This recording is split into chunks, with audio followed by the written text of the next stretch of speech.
Always discussions that impact you and your life. Today, we are going to be talking about innovation and technology by Kenyans for Kenyans. I've got some special guests in the studio who've come up with some amazing mobile apps. So they'll be telling us all about that. Seated next to me is Sila. He is the CEO of Data Vault Systems. Welcome to our breakfast. Thanks for being here. And next to him is Maliha, Sheikh, founder of myfinda, which is a mobile app which serves as a search engine, I believe, for businesses. Right. Yes. Okay, so let's go a little bit in depth so you can tell us more about what it is that your apps do. So we'll start with you, Maliha. Right. As far as myfinda is concerned, first of all, we call it the search engine because it is actually allowing businesses to register on it. We do have free listings, so as a business you can register for free and your business becomes visible on the app as well as on the website. Okay. So people are able to search for your business and it becomes like a search engine for you. Okay. You do not require, all you require is basically to download the app using Android or Apple, and there you go. You are able to get access to the businesses around you. Okay. You want to locate a doctor, an advocate, a medical facility, or any type of business service providers, you're able to find them. Okay. But obviously, in order for the businesses to be visible on the app, they need to register with us. So whether you opt for a free listing to gain visibility, or if you're looking for a paid listing for a better exposure, okay, which is very, very minimal. It costs anything between 1,500 shillings to maximum of 6,000 shillings a year. Oh, a year. A year. All right. We are promoting small and medium-sized businesses because I believe they've got it. They've got it in them. You know, they can offer the customer service. Yeah. They're there. They need to be visible. They need to inform people that they exist. All right, interesting. And Vince, you also have a very interesting concept that you came up with. Tell us a little bit more about that. Yeah. So basically, ours is the agony that parents go through when a child is lost. You can imagine how that would be for anybody. And lately, I'm sure you've been seeing on Twitter, on WhatsApp, lost kids, like they're happening every other day. And the way it is that children in justice system, they have to sometimes spend the night in the cell, or 2 nights or 3 nights before they can be reunited or taken to a place, to a home, or even they can be put in a home which is really far away from their parents' home. So we want to say that a child should not even spend 1 or even, like, let's say 3 hours in a police cell, or actually any minute in a police cell. So how can you quickly identify this child and reunite them with their loved ones? And so the current system of just putting up lineups and photos, you realize that's very inadequate. So the era of technology is here. Why can't we use technology to quickly identify, not just identify, but positively identify this child and actually inform their parents within minutes via text message that your child is actually here in our custody, and then you go and get your child.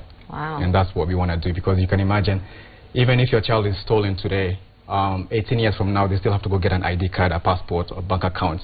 It doesn't matter. So this will act as a deterrent, because if that child goes to get an ID card and their iris is run against the watch list of missing or lost children, then you as a parent, 18 years later, imagine, like, wow, you're getting a text that your child is actually here, and they know that they don't belong to the people who have been claiming to be their parents all this time. So even at the airport, so if you're trying to smuggle a child out, you know, the ideal situation would be every child below 18 years, the iris are run against the watch list just as a precaution. And then obviously if that child has been put up as a missing or stolen child, then the airport officials will get that information and hold that child until further investigations are actually done. Wow. So in this way, we're trying to stop child trafficking, you know, child abuse, and also just trying to help parents have that peace of mind, knowing that no matter what happens now, at least if I launch my child's information on the watch list, that at least my child can be able to recover, as long as the authorities are using the information. So we provide the tools, and so it's up to the authorities now to come together and say, we want to help the people of Kenya, the parents of Kenya, have a peace of mind to be able to at least have a chance for the children to be reunited with them. So this goes above and beyond an app. This is life-saving. Actually, it is. It's not just an app. You think about it, the one thing that a parent should do is provide security for your child. Absolutely. Because after that, there's nothing else. I mean, you can provide education, clothes, and all those things, but if your child ever goes missing, or or you can't find them, then all that is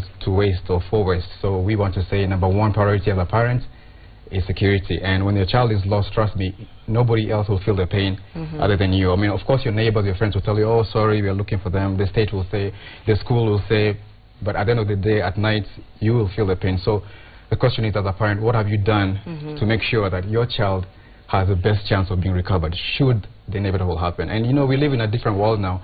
You can't say that, oh, only that happens in a low-income society, because that's not true, because we can be seated here or even in a mall and there's an explosion. Yeah? So I'm passed out and my kids have wandered off in the whole melee. They end up in town and they can't ID themselves. You know, kids don't have identification like children. They don't have IDs, so how else can you identify a child? Through the biometrics, something that they have that's unique to them. Yeah. And for us, our technology uses the iris. Okay. Which is unique because children's fingerprints, they keep changing. They don't stabilize until 12 years old. A lot of people actually don't know this. I did not know that either. Right, and that's why even the government was insisting. I don't know if you heard some time back, they wanted to give ID cards to children from 12 years old. That's why. Yeah. Because before then, they'll actually just keep changing and it's hard to use. And then obviously there's hygiene issues, touching stuff like the fingerprint does. And you can see that even with the BVRs, what happened is people in the queries and people who hand laborers, their fingerprints gets washed out, so you really can't use a fingerprint. Yeah. Anyway, it's not ideal for kids, but the iris it stabilizes at 18 months. Okay. It has more unique points. A fingerprint only has 35. Iris has 260 points, so it means it's much more unique. It's more richer. So for a child, once they're registered, and we don't keep any data. That we give the parents the app, and we load the app and all the child's iris onto their app. So the parent can actually update the records of the child's photo, because that's the only thing that will change. The iris remains the same. If they have a maid and they want the maid to also be in the system, in the event that the maid runs away with the child, they can put the maid's photo. So what we want to do is even act or partner with media so that we do it like the way they do it in the States, the Amber Alert system. Right. So that after a protocol has been done, you've launched your child is missing, so then this goes, the PDF of the child's information and the maid goes onto the news. So that people can actually help in the search and rescue of the child as well. Okay, we'll have a demonstration from you in just a short while, but I just want to talk briefly about the tech space in Kenya, Maliha. Do you feel like businesses and individuals alike are utilizing the technology that's out there in form of apps or search engines? Where are we at right now, the tech space in Kenya? I think as Kenyans, we are quite tech savvy as compared to other countries, you know, in Africa. I'm quite proud that, you know, when something actually, people do want to find out, the people are inquisitive. We have a certain generation who's a bit reluctant, but I think we are there, and we are doing pretty well as far as you know, trying to gain information, and we want to know what is, you know, but again, credibility is very, very important. Right. Yes. So what was the response like for you when you started myfinda? Did you find that people were receptive right away? Is it something you had to kind of inform people about more so, you know, approach businesses sort of and say this is something that can help you? I think what I would say is, considering the fact that we did a soft launch early this year, it was January 2016, so far we've got about 416 businesses listed as we speak, which is not a bad response as far as businesses are concerned. Yes, we do need people to be aware of it. But guys, please download the app. It's absolutely free. Okay, it is going to help you because we only register businesses that exist. As a common man, you know, as a middleman, you cannot register your business. So in terms of when you want to gain credibility, you know, you want to get credibility, you want your business to be visible, you know, you are actually making room for those, okay, where they are looking for that kind of visibility. Okay. Yes. All right. Interesting. Vince, you know, in the App Store, last I checked, there are about, you know, in Android, in Google Play Store rather, there's about like 1.5 million apps. In the Apple Store, there's 1.6 million, something like that. Right. Yours is very unique. Right. I mean, it caters to a very, very specific need. So maybe you can just speak to us about how you came up with this concept, the idea behind it, and the need that was there. All right. So because of time, I'll just cut the. Yeah, I'll you just can summarize it. Yeah. Right. Basically, I was just looking at the newspaper, just reading. Then the headline was actually photos of almost, I don't know, it was crammed to 200 or 300 kids, saying, "Do you know these children?" You know, and some of them had been there for 5 years. So I was imagining, even you can be looking at your own child and you don't even notice that, because children change very quickly. Within 6 months, that child is not going to look the same as they did 6 months ago.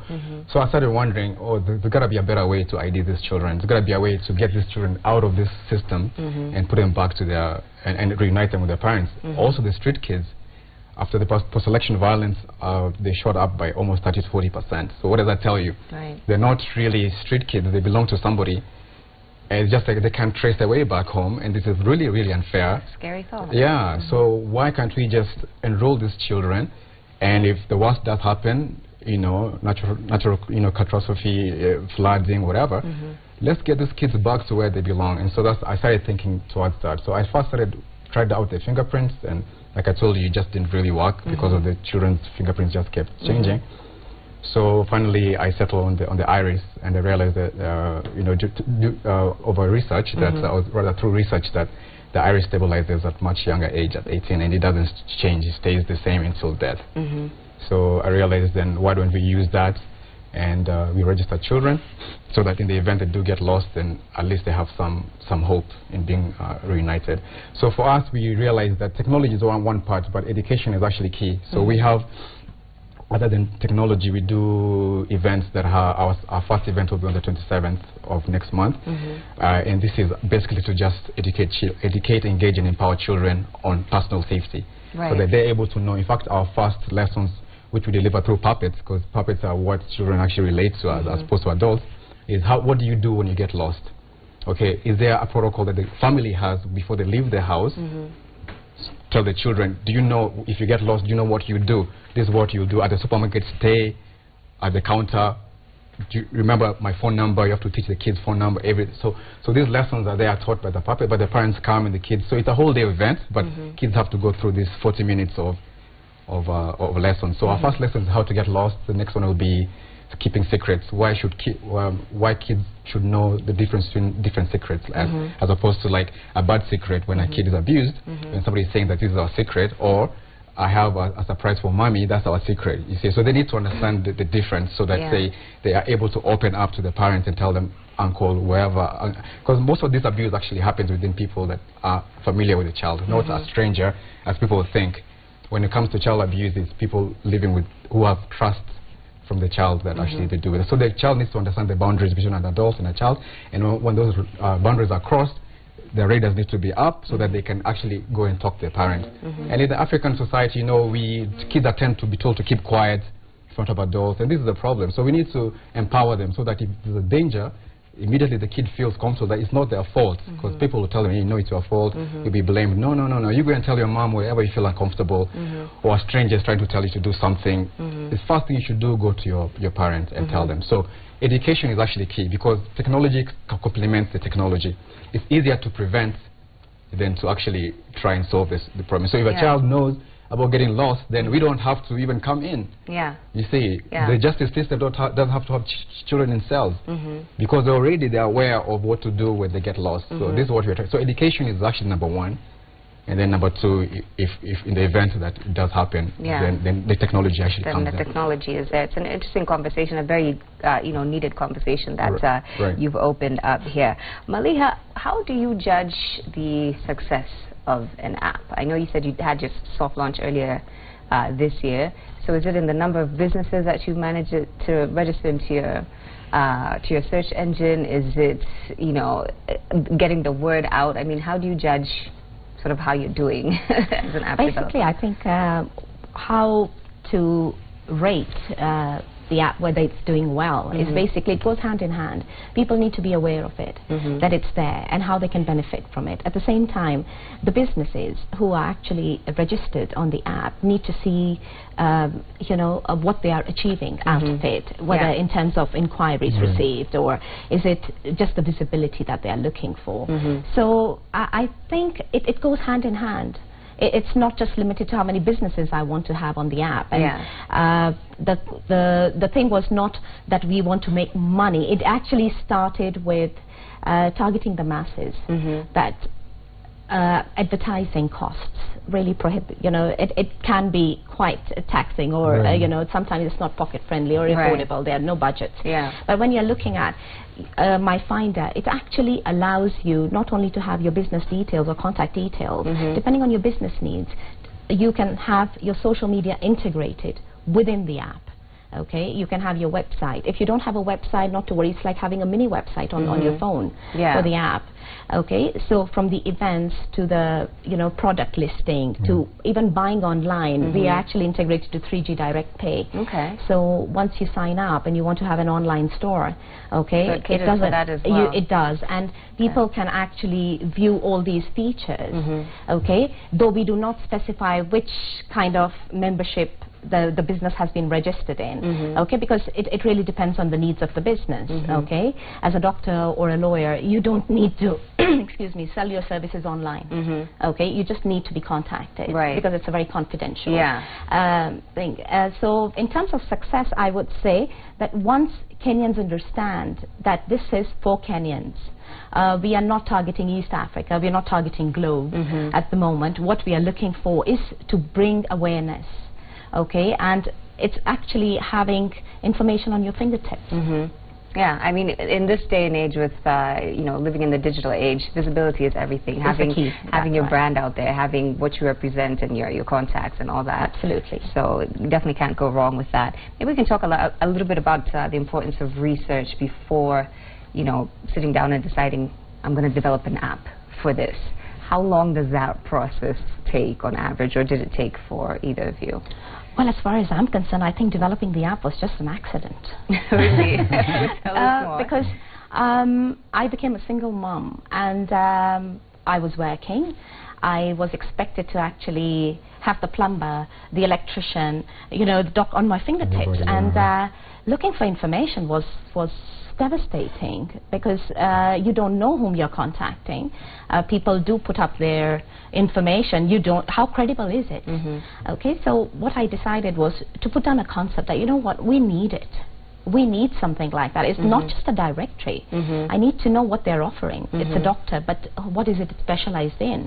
Can I take my kid there? Right. Okay, so there were a lot of things that took, basically a concept, putting it down. It took me almost like 5 years to put everything down. Yeah. And thereafter, I decided I'm not just going to have a directory as a website. I wanted to have it on the phone. Take it a step so further. You don't need to. You're actually driving. You want to locate a business. It is integrated to Google Maps. It actually tells you 100 meters ahead. Right. So I think it just makes life so much easier, and I'm quite glad I did it. I'm sure that people are benefiting from it, and they will continue to do so. Yeah. Vince, maybe you can break all of this down for us, for the average Kenyan who's watching and is interested in this technology, about how it actually works. Okay. So this is the iris camera. All you need is just a camera. This is a camera like any other camera on the phone. It's actually a digital camera. Okay. The only difference is it has filters in infrared.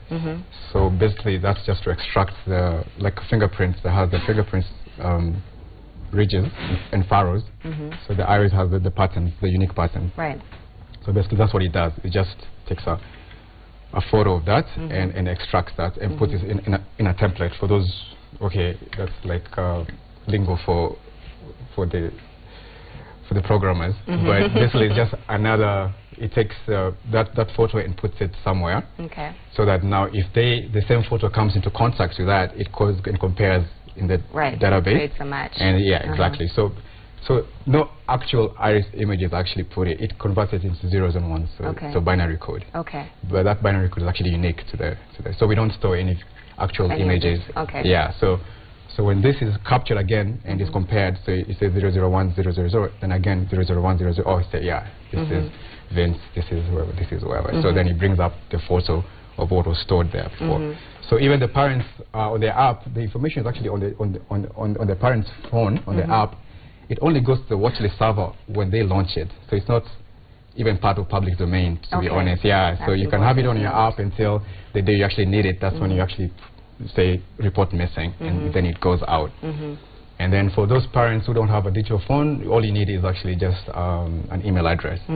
Yeah, so we've taken into account that some people may not have access to an app.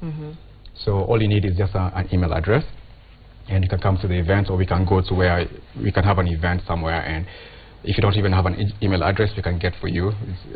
Gmail is free and everything. Yeah, so we just register you, and so the day your child goes missing, you can go to any cyber or whatever, ask somebody who has a phone, and you just launch that. And then once it's out there on the watch list, there's nothing else you need to do. So that's the front end. The back end, the police and the justice system will have this. Okay.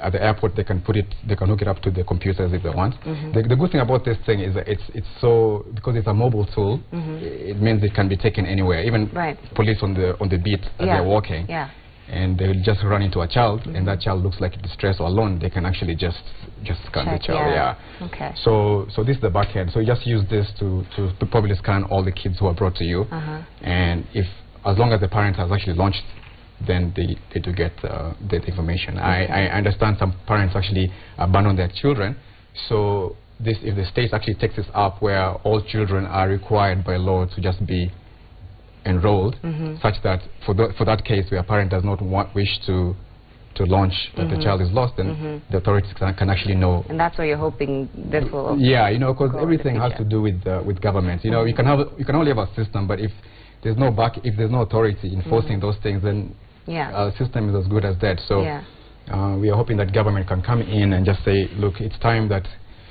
we change the way we look at child security. The era of technology is here, and we need to take child security very, very seriously, because this is the future. Without these kids, honestly, then who's going to be left behind here? And even if one child is actually rescued, who knows what that child could end up being. So let's take it serious and act as a deterrent, actually, because there's no point of you stealing a child only 18 years later to find out that that child finds out that you're not their parent, and the authorities are after you for child theft. So we hope that this will actually act as a major deterrent. Hopefully, for sure. Maliha, you've talked about the current tech space in Kenya, and I just want to talk a little bit about where you see us headed as Kenyans. You said we're switched on, we get it. These days you can go online and do your research on how to create an app and things like this. Do you see us getting more and more tech savvy and being more integrated in making products for Kenyans ourselves? Yes, I think so. I think we have the potential to do anything. As far as where we are heading, I don't think we'll be able to download food. Really? Maybe, who knows? You never know. The way things are technology is enhancing every day. You need to keep up with it. It's when you go out, okay, you need to be up to date. I don't think you should be scared of technology. It's going to do no harm to you. Okay, but you need to try. You need to make an effort. Okay, these are things that the fear.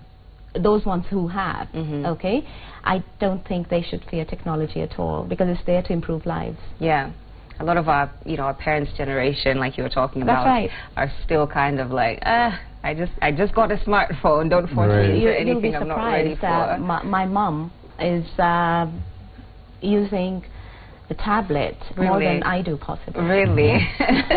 So age is not an excuse. It isn't, no. To be ignorant of what's going on around you. Maybe we can just wrap it up by, let's start with you, Vince. You can give people and parents especially more information about how to access your app and how to get more informed about that. All right. Do you have time for a demo? I could register you. Yes, okay. Sure. Let's I don't know if the TV try that out. Can actually get it. So basically, like I was saying, we'll be doing this at our events, at our child safety events. Okay.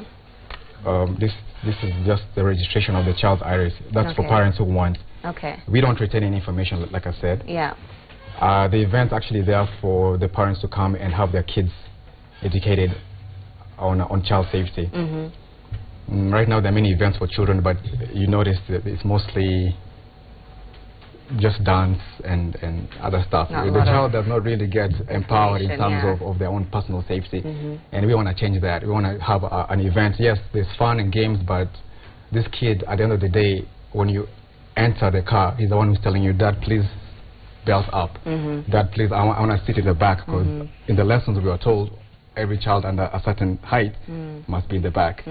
How many times I see parents with kids on their laps? It's, I don't blame the parents, perhaps they just don't know. But we want these events to change the culture of these children, not just personal safety, but also morality issues.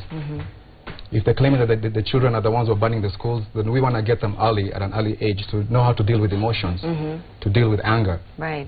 It's easier to point the right path to a younger child than a child who's a teenager. Because a teenager, you have to use a lot of energy to try and change their way, but a child, you just say, hey, this is the right way to do things. So basically, this is the app, so it has all the information. You can register your own nanny and everybody, and then here you just add, you can add the child there. So adding the child is easy, so you just, what you do is just capture the photo first. Add photo. Yeah, so I'll just take you real quick. Okay. So yeah, that's it. So once you capture the photo, you say okay, then you can capture the iris. Moving your eye. So just give me you have nice eyes, so you give me a problem. So you just open wide a bit, but just look straight in here. Keep moving. That's it. Just take a second. Oh, that was quick. Capture the first eye and then the second eye. This one. Your eye. Keep moving. That's it. Okay, wow. That's it. And then we put the names and everything. So for here, I would just put, sorry, I was Joey, J-O-E-Y. Okay. J-O-E-Y. Yeah. So Joey, and then I say female, of course. And then I'll put date of birth 2000. So it seems like a pretty simple interface. Yeah, it's actually very simple. And your number is 07?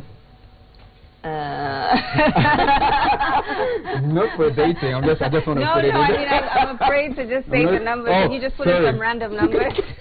No, because the text has to go somewhere. Oh, okay. Can I just put it in myself? Yeah. Oh, I'm sorry. I forgot that all It's a dangerous world we're living in. After you, they'll be calling you after the show. Yeah. Sorry about that. Okay. And then, of course, would get your email. So your email also. Right. Just write your email. Personal information. Right. Okay. Gmail. Let's go with that one. Right. Okay. And then that's it. So the person will just make sure that all the information is correct and everything, and then you just say send. So now this will send to your email. Okay. As a parent. So either if you upload successful, check email for you. So actually, right now, if you check your email. So I'm registered. If I ever get lost. Yeah. So, so now it's on your email. So let's say your child is lost. So all you do is come and press this report missing, and it says select file, and then you look at the downloads. Right. So here it's an ID. So you look under your children. So you can have more than one child, of course. And here you are, Joey. So you just launch the zip, you just say next. Okay. So it's just processing, and so it will come, and then just click report missing. Okay, and that and that's it. So that goes to the authorities. So you just wait until the message comes. Report sent successfully, and then you just say okay. So you just now that's it. You wait. Supposing your child has been found. So now the authorities now will release it. Notice I didn't register you with this one. I wanted to show people that it's not in the database of this phone, but it has gone to the server now. So now I am a cop somewhere. Okay. Or the justice system, and now you're there, you're lost, you're crying. I'm asking you, do you know where you're from? Do you know? No, I don't know, mommy. You're just crying. So we say, okay, fine, it's okay, little one, we will find you. So now we'll just use this. All right, and then they would have this device to... Yeah, so now they... To check. Yeah. Okay. So let me just do this. And, okay. So everybody there has their own unique password, because you don't want everybody to be having access to this. So you just put 8200, I think. All right. So how quickly would the authorities be able to? Oh, just now. If I scan you, alert? If I scan you, Yeah, as soon as I launched as soon as it's gone. Yeah, okay. So I hope it works all the time. I don't know, you know, today maybe it might not work, but sorry, let me just yeah. But yeah, so as soon as the parent launches, actually by the time that child is found, so let's try and see if okay. if you'll be there. Like so for me. So as you try and get that going, okay. Maliha, maybe you can just give some final information on people who have businesses and are interested in registering with myfinda, how they can go about that process.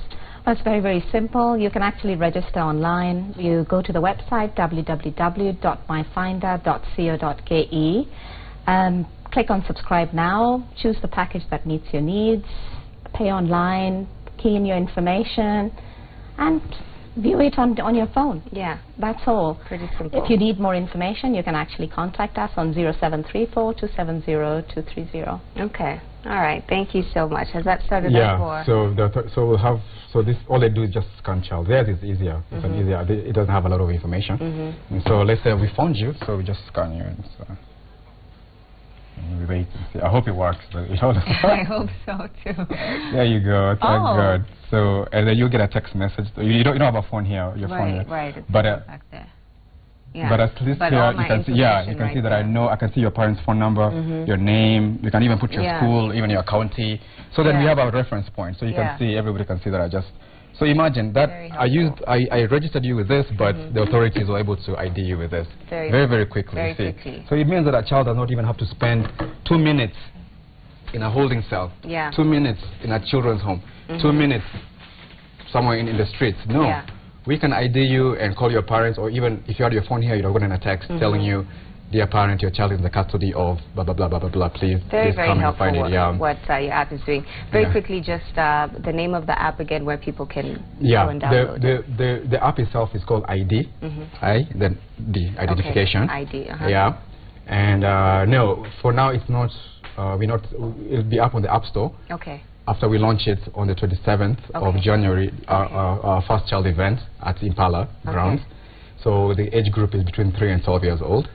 So they can come there with their parents, have a lot of fun and everything, but also get educated on child safety. All right. Thank you so much, Sila, CEO of Data Vault Systems, for being here, and of course Maliha Sheikh, founder of myfinda. Thank you for all your information and your input today, and of course thanks for watching Power Breakfast. We've still got some more music with Nina Ogot and Wino, and then we'll be right back to wrap things up.